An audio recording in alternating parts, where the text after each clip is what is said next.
नमस्कार।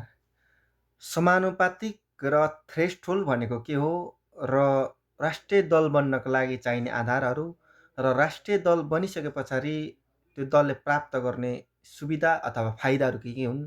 छोटो रूपमा तपाईँहरूको माझमा म राख्न चाहन्छु।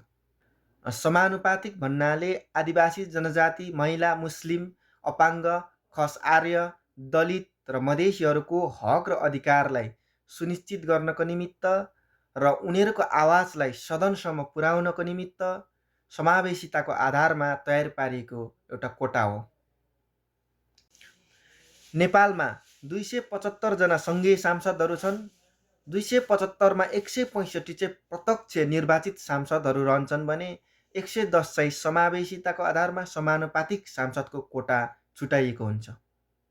र कुनै दलले समानुपातिक सांसद प्राप्त गर्नको लागि त्यो दल राष्ट्रिय दल बन्नुपर्ने हुन्छ र राष्ट्रिय दल बन्नको लागि विभिन्न क्राइटेरिया र आधारहरू छुटाइएको हुन्छन्, जसमा त्यो दलले थ्रेसहोल्ड कटाउनु पर्ने हुन्छ र 165 वटा प्रत्यक्ष निर्वाचित क्षेत्रहरूमध्ये एक स्थानमा चाहिँ उसले प्रत्यक्ष सांसद पद जित्नुपर्ने हुन्छ र मात्रै ऊ राष्ट्रिय दल बन्दछ।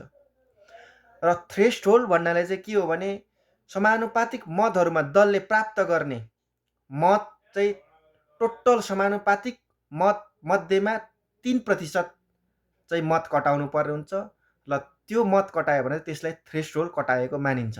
उदाहरणको लागि 1,05,00,000ले चाहिँ समानुपातिक मतको मतदान गरे, जसमा 5 लाख चाहिँ बदर भयो यानि कि बिग्रियो र 1 करोड मत चाहिँ सदर मत भयो र 1 करोडको 3% भन्नाले चाहिँ 3 लाख।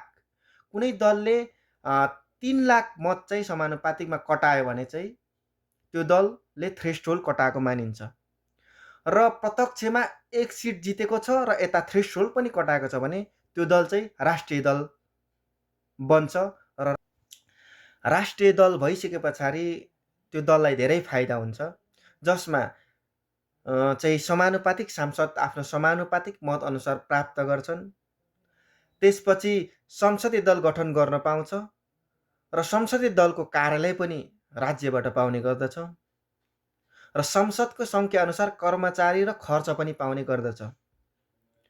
र त्यो दलले प्रमुख सचेतक र सचेतकहरू पनि गठन गर्न पाउने व्यवस्था छ र सम्भवतः मलाई लाग्छ 10 सिटभन्दा माथिको संसद कटायो भने चाहिँ प्रमुख सचेतकले पनि नेपाल सरकारबाट अथवा राज्यबाट चाहिँ राज्य मन्त्री सो सरहको सेवा सुविधाहरू पाउने, गाडीहरूको व्यवस्थाहरू र अन्य विभिन्न तलब भत्ताहरूको पनि व्यवस्था हुने गर्दछ र भविष्यमा हुने निर्वाचनहरूमा क्रमैसँग आफ्नो चुनाव चिन्ह समानुपातिक मतको अनुसार राख्न पाउने पनि व्यवस्था छ।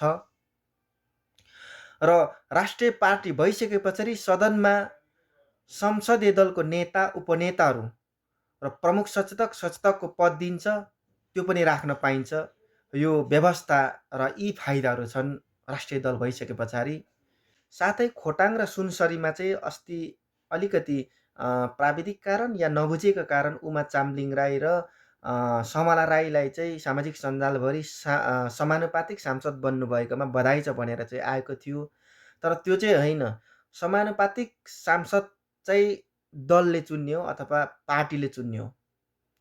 सबै दलले चाहिँ आफ्नो समानुपातिक उम्मेदवारहरू राखेको हुन्छन्। यो चाहिँ 110 जना जुन चाहिँ चुनाव हुनुभन्दा अगावै बन्द सूचीमा राखिएको हुन्छ र उनीहरूले आफ्नो क्षेत्रमा सबै ठाउँ समानुपातिक मत माग्न पाउँछन् र अन्य दलभन्दा बढी मत समानुपातिक मत ल्याए पनि त्यो उम्मेदवार चाहिँ विजय हुँदैन, किनभने त्यो समानुपातिक मत चाहिँ दललाई जानेछ र टोटल दलले थ्रेसहोल्ड कटाइसके पछाडि चाहिँ आफ्नो समानुपातिक मतको आधारमा पहिला जुन चाहिँ क्लस्टरहरू छुट्याइएको हुन्छ, क्लस्टरहरूमा 1 नम्बर 2 नम्बर कसको नाम छ र त्यही अनुसार चाहिँ सबै समावेशिताको आधारमा दलले समानुपातिक सांसद चुन्ने गर्दछ र यो प्रत्यक्ष निर्वाचित जस्तो अन्य दलहरूको समानुपातिक सांसदभन्दा बढी मत ल्याउने बित्तिकै त्यो सांसद बन्ने चाहिँ होइन है त। यहाँहरूलाई जानकारी गराएँ। धन्यवाद।